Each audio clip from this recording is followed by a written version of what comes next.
예, 계속해서 제 1장에 관해서 여러분들에게 좀 몇 가지 더 추가 자료를 보여드리겠어요. 제가 앞에서 말했던 안톤 판 레이온훅이라고 하는 사람인데요. 어떤 사람인지 여기 자세히 나와 있으니까 여러분 참고하기를 바랍니다. 미생물학의 아버지로 나와 있고요. 특별하게 뭐 교육을 받은 적이 없었지만 천재적인 재능으로 여러 가지 연구를 한 것을 볼 수가 있고, 여기에는 자세하게 안 나와 있지만 영어나 다른 언어로 된 여기 위키피디아에 들어가 보면요, 이분이 발명한 그 현미경도 볼 수가 있는데요. 이렇게 쭉 내려가다 보면 이거는 이제 그때 이분이 현미경으로 관찰한 곤충들을 그린 그림이에요. 그리고 나서 조금 더 내려가면은 현미경 그림이 하나 나올 건데, 이게 바로 이 사람이 제일 먼저 만든 현미경을 다시 만든 것입니다. 이게 어떻게 현미경이 되느냐 하면은 요 끝에 요 작은 것을 통해서 보면은 이제 물체가 더 크게 보이기 때문에 이 현미경이 시초가 되었어요. 그 다음에 크리스찬 호이겐스라고 하는 유명한 또 과학자가 있어요.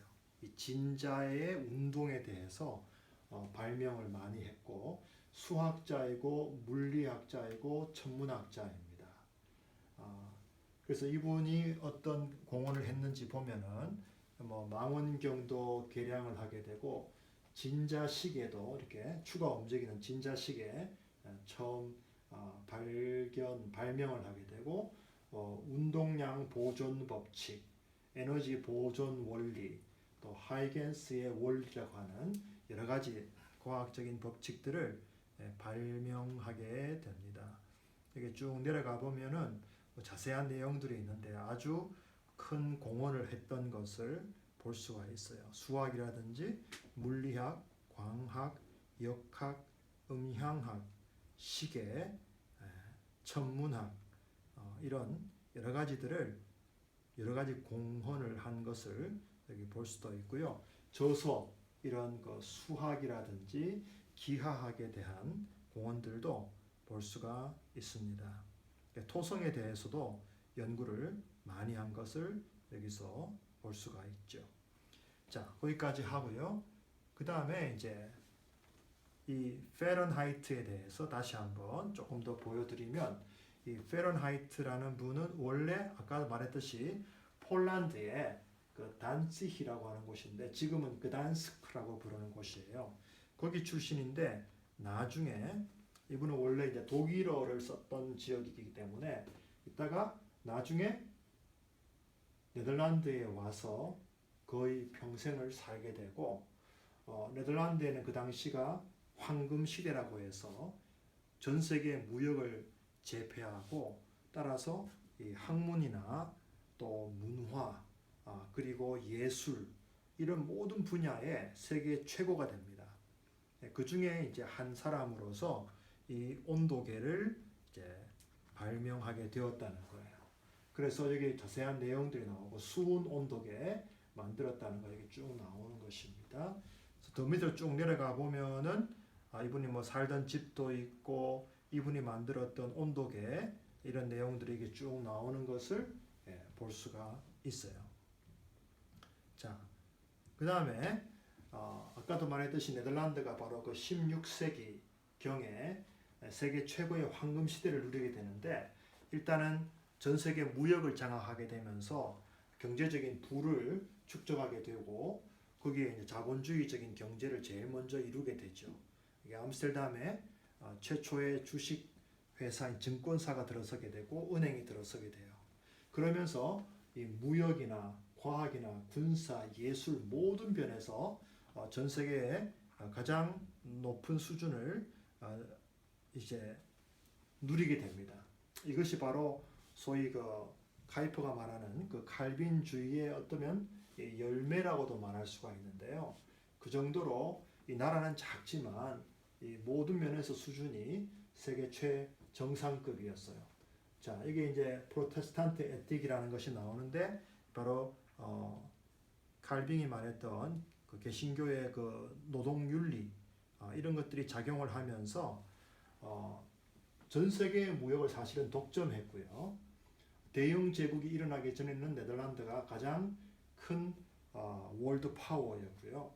여성들의 그 인권도 많이 신장이 되는 것을 볼 수가 있어요. 그 외에 뭐 종교뿐만 아니고 그다음에 과학, 특별히 과학, 그다음에 문화에서도 이제 이 그림 분야, 건축 분야, 조각, 문학 분야에서 아주 큰 발전을 이루게 되는데 제가 과학 분야를 한번 보면은 여기에 보면은 벌써 천문학자 한 사람이 또 여기 소개가 되고 있죠. 천문학이 아주 많이 발전하게 되는 것을 볼 수가 있어요. 그것은 바로 망원경과 이 라이든 대학의 그 공헌이라고 할 수가 있는 것이죠. 그 외에 아까 말했던 안톤 반 레이원후크 이런 사람에 의해서 이 미생물학이 또 발전하게 되고 이런 것들이 여기에 쭉 자세하게 설명이 되어 있으니까 여러분들이 참고하면 되겠고요. 또 한 사람을 예를 든다면 이 얀 레이흐바트라는 분이 있는데 이분은 엔지니어였어요. 특별히 그 수력공학 엔지니어로서 주로 뭘 했느냐 하면은 네덜란드는 바다보다 땅이 낮기 때문에 언제든지 이 뚝을 쌓지 않으면 물이 들어와 버려서 홍수가 납니다. 그래서 물은 가장 친한 친구인 동시에 무서운 적이라는 네덜란드 속담이 있는데 이분은 북쪽에 그 바다보다 낮은 땅을 뚝을 막아서 이렇게 간척을 합니다. 즉 뚝을 막아서 거기 안에 있는 물을 다 퍼내고 그 땅을 이제 옥토로 개발하는 거예요. 그것을 제일 먼저 하신 분입니다. 지금도 그 북쪽에 이제 볼더라고 하는 뚝을 만들고 땅을 퍼내서 간척한 땅들이 네덜란드에는 아주 많이 있는데 이것을 제일 먼저 한 그런 과학자로 유명합니다. 자, 이런 식으로 이 칼빈적인 그 기독교 세계관이 얼마나 여러 분야에서 공헌을 했는가, 열매를 맺었는가 하는 것을 이야기하고 있고요. 두 번째로 한 가지만 더 이야기한다면 학문을 고유한 영역으로 회복시켰다 하는 것입니다. 학문을 고유한 영역으로 회복시킨다는 게 무슨 말인지 한번 보면요. 그 당시에 이 천체 학문, 주로 천문학을 말하는데 그리스 로마에서 시작이 되었어요. 그리스 철학자 중에 한 사람이 이제 그 전에는 별들을 보고 점을 치는 점성술이 많았습니다. 그걸 astrology라고 하는데 거기에서 벗어나서 이제 astronomy로 바뀌었다고 제가 앞에서 이야기를 했죠. 그 천체학, 천문학이 발전하다가 중세 시대에는 교회가 딱 그걸 억압해 버리죠. 그래서 지구가 모든 세상의 중심이라고 생각하고 지동설이 아니라 천동설을 주장을 해버리니까 지동설을 이야기하는 사람을 종교재판에 걸어버리죠. 그래서 이 천문학이 발전되지를 못했어요.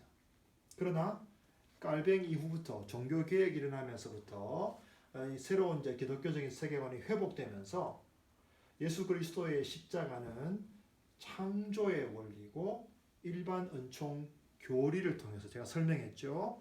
이 새로운 학문을 회복시켰다는 것이에요. 그전에는 이 교회라고 하는 권위, 특별히 이제 가톨릭의 교황의 권위 때문에 학문이 제대로 발전하지 못하고